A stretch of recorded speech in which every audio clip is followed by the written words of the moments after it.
ప్రభు నామమునకు మహిమ కలుగును గాక. మీరంతా బాగున్నారు కదా? మీరు బాగుండాలని మీ కొరకు ప్రతిరోజు ప్రార్థిస్తున్నాను. మా కొరకు కూడా ప్రార్థించండి. దేవుని యొక్క మాటలు కొన్ని చూద్దాం. చూడండి, దేవుడు ఒక మాట చెప్తా ఉన్నాడు. నీ విశ్వాసము నిన్ను బాగు చేయును. మత్తయి సువార్త 9వ అధ్యాయము 22వ వచనం.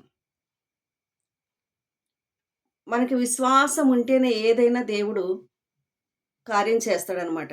ఒక రోగమే కాదు, అది ఎటువంటి సమస్య అయినా, థైరాయిడ్ అయినా, గుండె జబ్బులైనా, క్యాన్సర్ అయినా, ఏదైనా మనం విశ్వసించాలి. దేవుడు నాకు న్యాయం చేస్తాడు, నా పట్ల కార్యం చేస్తాడు, నన్ను బాగు చేస్తాడు, నన్ను ముట్టుతాడు అని చెప్పేసి నన్ను స్వస్థపరిచే దేవుడిగా ఉన్నాడు గనక మనం నమ్మాలి. నమ్మినప్పుడు ఆయన ఒక మహిమను చూస్తాం. మరియతో అంటాడు కదా, నువ్వు నమ్మినట్లయితే దేవుని యొక్క మహిమను చూస్తావు. అలాగనే ఇర్మియా భక్తుడితో కూడా దేవుడు ఒక మాట చెప్తా ఉన్నాడు. నేను నీకు ఆరోగ్యము కలుగజేసేదను. ఇర్మియా 30వ అధ్యాయము 17వ వచనం. చూడండి, వాగ్దానములు ఇచ్చినప్పుడు దాన్ని ఎత్తిపట్టి మనం ప్రార్థన చేసుకోవాలి. థైరాయిడ్ నార్మల్కి రావాలన్నా, థైరాయిడ్ నుంచి విడుదల కలగాలన్నా, ఎటువంటి గుండె జబ్బులైనా, క్యాన్సర్ అయినా దేవుడు బాగు చేయాలంటే మనం విశ్వాసం ఉంచాలి, నమ్మాలి.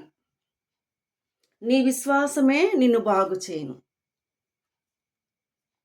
రక్తస్రావం గల స్త్రీతో అంటాడు కదా, నీ విశ్వాసము, మన విశ్వాసము దేవుడు చూస్తాడనమాట. మన విశ్వాసం ఎంత ఉన్నది మనకి, ఆ విశ్వాసాన్ని బట్టే, నీకున్న నమ్మకాన్ని బట్టే దేవుడు కార్యం చేస్తాడు. ఇది మనం ఖచ్చితంగా నమ్మాలి క్రైస్తవ బిడ్డలుగా.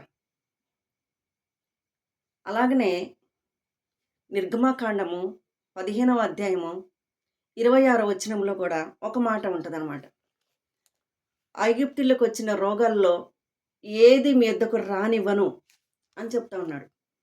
నిన్ను స్వస్థపరిచే యెహోవాను నేనే. ఎప్పుడు స్వస్థపరుస్తాడంటే ఆయన మాట శ్రద్ధగా విని,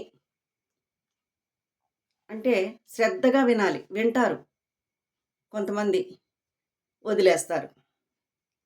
వింటారు, వినరు కానీ వినినట్టు చేస్తారు. కానీ నా మాటను శ్రద్ధగా విని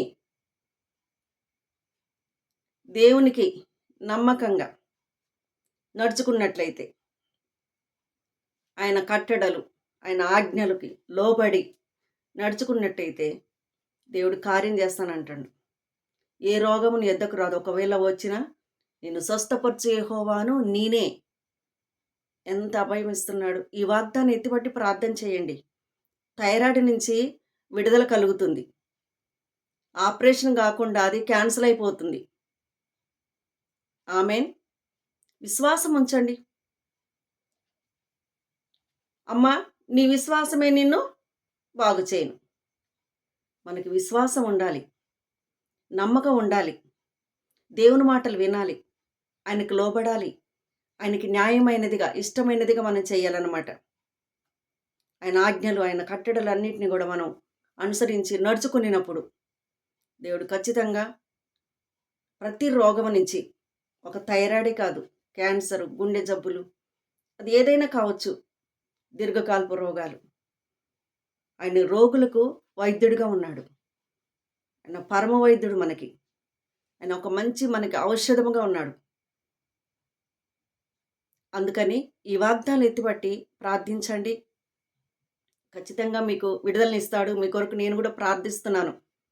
థైరాయిడ్ నుంచి విడుదల కలగాలని, నార్మల్ రిపోర్ట్స్ రావాలని, ఆపరేషన్ నుంచి విడుదల కలగాలని, ఆపరేషన్ కాకుండా అది క్యాన్సిల్ అయిపోవాలని రేపు ప్రతిరోజు ప్రార్థిస్తున్నాను. మీరు కూడా ప్రార్థించండి. ఈ వాగ్దానాలు ఎత్తిపట్టి దేవుడు గొప్ప కార్యం చేస్తాడు మీ జీవితంలో.